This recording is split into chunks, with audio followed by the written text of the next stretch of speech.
જામનગર મહાનગરપાલિકા દ્વારા પ્રદર્શન ગ્રાઉન્ડ ખાતે યોજાયેલા શ્રાવણી મેળાથી મનપાની તિજોરીમાં અંદાજે 1,70,00,000 રૂપિયાની આવક થઈ છે.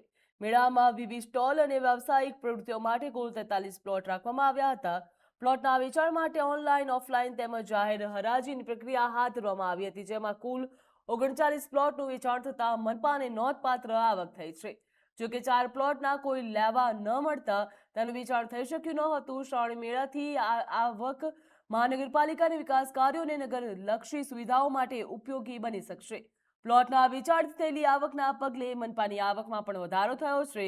હવે આ રકમનો ઉપયોગ શહેરના વિકાસ અને નાગરિકોને વધુ સારી સુવિધાઓ આપવા માટે કેવી રીતે કરવામાં આવે તેની ઉપર હાલ સૌ કોઈની નજર ટકેલી છે. જ્યાં જામનગર ખાતે મનપાને કરોડો રૂપિયાની આવક થઈ છે, 1 કરોડથી વધુની આવક થતાં મનપાની તિજોરી ભરાઈ છે. ત્યાં પ્લોટોનું વેચાણ કરવામાં આવ્યું હતું, પરંતુ 4 પ્લોટો કોઈ લીધા ન હતા. પરંતુ સૌ કોઈ એવું કહી રહ્યું છે કે આ પ્લોટોનો ઉપયોગ જનતા માટે કરવામાં આવશે. જામનગર મહાનગરપાલિકા દ્વારા દર વર્ષે પ્રદર્શન ગ્રાઉન્ડ ખાતે મેળાનું આયોજન કરવામાં આવતું હોય છે. એ ચાલુ વર્ષે પણ એ આયોજન કરવામાં આવનાર છે, જેના માટે કુલ 43 પ્લોટ છે તેના ટેન્ડર્સ બહાર પાડવામાં આવેલા હતા. તે પૈકી 8 પ્લોટ છે એના ઓનલાઈન ટેન્ડર્સ હતા અને બાકીના જે પ્લોટ છે એના ઓફલાઈન ટેન્ડર્સ હતા.